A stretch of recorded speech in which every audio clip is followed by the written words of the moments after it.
Hey friends, Power Guy Rob Phoenix here. Today we're going to talk about the moon in Sagittarius.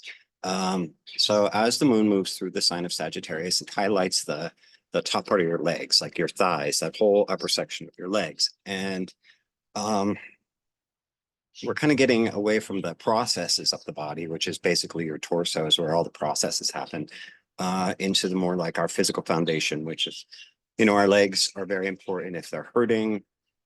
If we lose our mobility, it's not good. So years ago, I would, believe it or not, I was a runner. I would go running.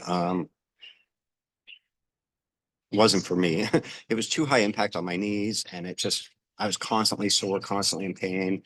Um, and one of the things that I did learn then, though, is that frequent leg cramps are a sign that your body could use more potassium, calcium, magnesium.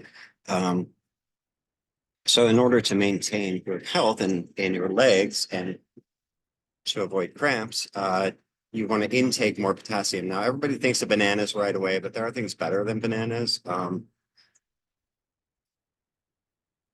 actually don't care for bananas that much. Hang on, there's a plane going overhead. Daily cup of dandelion tea.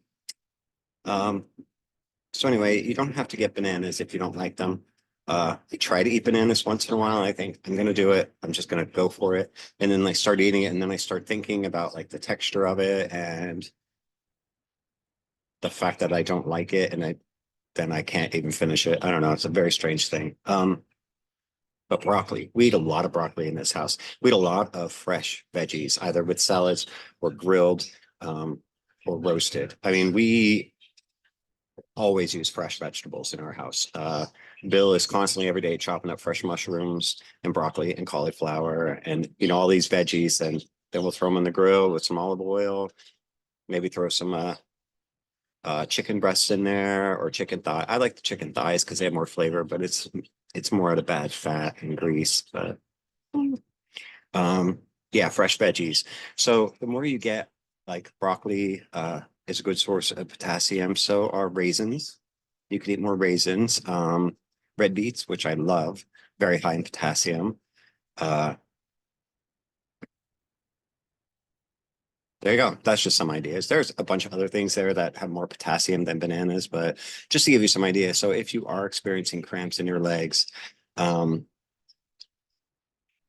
it might be potassium. Now, potassium, calcium, magnesium, especially potassium, that's one of the things that we tend to pee out if we're peeing a lot. So drinking too many diuretics, like hot tea, like tea is a diuretic, but too much of a good thing can cause you to be in the bathroom all the time. And so what happens is you're eliminating the good stuff from your body too. So your potassium levels generally, like, as long as you have a regular diet, a healthy diet, and you're not overindulging in diuretics, you should be okay with your potassium levels. But anyway, that's that. So another thing about the like our thighs and such is one of the first signs that people, uh first indications that they might have a blood clot is pain inside your inner thigh. And there is, like, I remember years ago, my mother had to get this surgery where they put, like, they called it a balloon into her heart to kind of expand the valves a little bit. Well, they went in through a vein in her thigh and just somehow like snaked its way up into the heart. I don't know. But so there is a connection there between like a vein in your thigh and your heart. So if there's a pain, a weird pain or sensation there, get it checked right away by a doctor. Because you don't, it could be an indication of a blood clot, and you don't want that. You definitely don't want that. So one thing you can do naturally, to help prevent blood clots is, adding turmeric to your daily routine. Turmeric is, it's one of the cumin. It's from the cumin family, or cumin, however you want to say it. Generally, it's purchased and taken in through cooking, and it's powdered form. It's like a yellowish orange powder.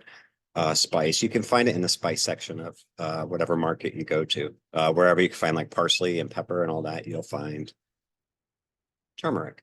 But you can also get it in like the health supplement stores or whatever, like wherever you can buy vitamins and daily supplements. You can generally find turmeric as capsules, and all it is the dissolvable capsule with turmeric powder in it. So it's totally fine. So you can take that, and what that does is it reduces, it's anti-inflammatory within your body, which inflammation within our body is the cause of most of our discomforts. But it's also an anticoagulant, which means it helps. It's basically a natural blood thinner. So it will help your blood to be thinned out naturally, but not too much. Like people who are on blood thinners, like there is a blood thinner called Coumadin. If you are already on blood thinners, do not take turmeric because too much, again, you're going to start peeing out all your good beneficial nutrients. Once your body eliminates waste, and if it's still eliminating, it's going to start getting rid of the good stuff too. So you don't want that. So just be careful with that. If you're on blood thinners, talk to your doctor first before taking turmeric.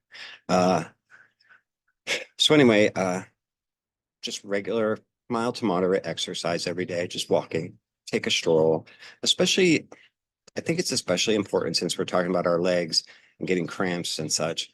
It's important to keep our blood circulating. And that means move. That means, especially after a meal, first of all, with a meal, don't eat and eat and eat and eat and eat until you're going to explode. You know, I read somewhere that our portions should be, the food we take with each meal should be no bigger than our fist. I mean, for Americans, that's like an insult. Americans want like 8 fistfuls of food and then seconds and then thirds because we're pigs. But the bottom line is we could do better. Our bodies will run better on just the right amount of food. And so after you eat, get up and take a stroll. You know, just walk around your garden, just move, you know, don't just sit and be like, time for a nap. That's really bad. That's a bad habit to get into. You know, get yourself up from the table, wash your dishes up, and then take a little stroll. Grab one of the dogs if you have a couple. Take one out for a little walk. Also, after a heavier meal, it's good to have a cup of hot tea. Some people like to have a cup of hot coffee too, and that's okay. There's nothing wrong with that. Excuse me. Just to get things moving. But there you go. So that's Moon in Sagittarius. Focus on the upper legs. Again, just to reiterate, I'm not really going to be giving you guys any like powwowing rituals and charms for these things because we can do all this stuff naturally. And it's so easy. All we have to do is just make a few simple little tweaks in what we're doing. Maybe add a couple things like a dandelion tea every day. And